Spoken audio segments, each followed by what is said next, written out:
Hello बच्चों, कैसे आप सभी। उम्मीद करता हूँ कि आप सभी काफ़ी बढ़िया होंगे, मस्त होंगे, ज़बरदस्त होंगे और अपनी पढ़ाई काफ़ी मज़ेदार तरीके से। और आज मैं आपको पढ़ाने जा रहा हूँ बच्चों, रेशेदार फसलें कि आपकी कौन कौन सी रेशेदार फसलें होती हैं, यानी कि फाइबर क्रॉप्स। तो चलिए बच्चों, बिना वक्त ज़ाहिर किए हुए मैं आपको आज बता देता हूँ, मतलब कि आज पढ़ाता हूँ रेशेदार फसलें। तो आपकी सिर्फ दो ही फसलें होती हैं रेशेदार, जैसे वो होती हैं जूट और क्रॉप, मतलब जूट और कपास, यानी कि फाइबर, और आपकी कॉटन। तो चलिए बच्चों, पढ़ते हैं जूट के बारे में। यह सुनहरा रेशा, इसे सुनहरा रेशा कहते हैं क्योंकि ये गोल्डन कलर का रहता है और इसके लिए प्रत्येक वर्ष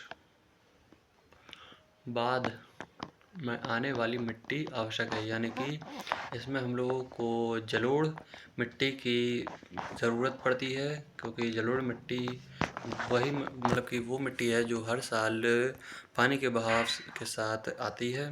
इसलिए जो जूट है वो जलोढ़ मिट्टी में जलोढ़ मिट्टी में उसका पैदावार होता है, इसलिए डेल्टाई क्षेत्र में पैदा किया जाता है।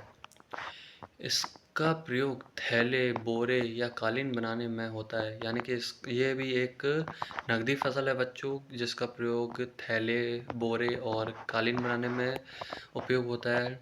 सबसे अधिक उत्पादन इसका वेस्ट बंगाल में होता है, यानी कि सबसे ज़्यादा जो मेजर अमाउंट में ये क्रॉप उगाई जाती है वो है आपका वेस्ट बंगाल।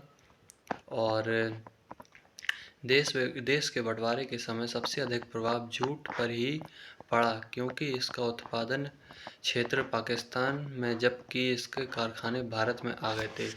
क्योंकि जब इंडिया पाकिस्तान का बंटवारा हुआ, तब इंडिया पाकिस्तान के बंटवारे से पहले यह एक ही कंट्री थी और इसके जो कारखाने हैं वो इंडिया में थे, और इसका जो जहाँ पर ये उगाया जाता वो एरिया पाकिस्तान में था। लेकिन फिर जब बंटवारा हो गया उसके बाद जो कारखाने इंडिया में आ गए और इसका जो एग्रीकल्चर लैंड है वो पाकिस्तान में चला गया। उस वजह से काफ़ी अफेक्ट पड़ा इसको, जूट की खेती को। तो ये था आपको बच्चों जूट की खेती, और अब मैं आपको पढ़ाने जा रहा हूँ कपास की खेती के बारे में। प्रायद्वीपीय पठार व लवणयुक्त मिट्टी में कपास की खेती की जाती है। भारत कपास के पौधे का मूल स्थान है, यानी कि जो फर्स्ट मतलब पहली बार जब कपास की खेती हुई थी तो वो इंडिया में हुई थी, और इसका जो बीज है वो इंडिया का ही है। भारत छोटे रेशे की कपास पैदा करता है।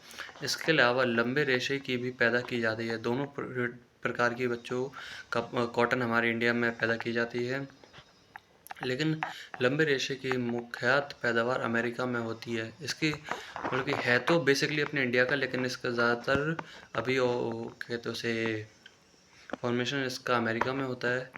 यह काली मिट्टी में पैदा की जाती है, इसलिए इसे कपासिया मिट्टी भी कहते हैं। इसके लिए तेज़ धूप की आवश्यकता होती है, यानी कि हाई टेम्परेचर की इसके लिए आवश्यकता होती है।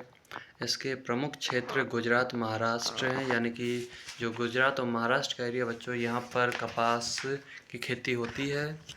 इसके अलावा तेलंगाना, आंध्र प्रदेश में पर्याप्त रूप से कपास की खेती की जाती है, यानी कि जितनी हम मतलब कि नॉर्मली इधर खेती होती है आपके आंध्र प्रदेश और केरल में।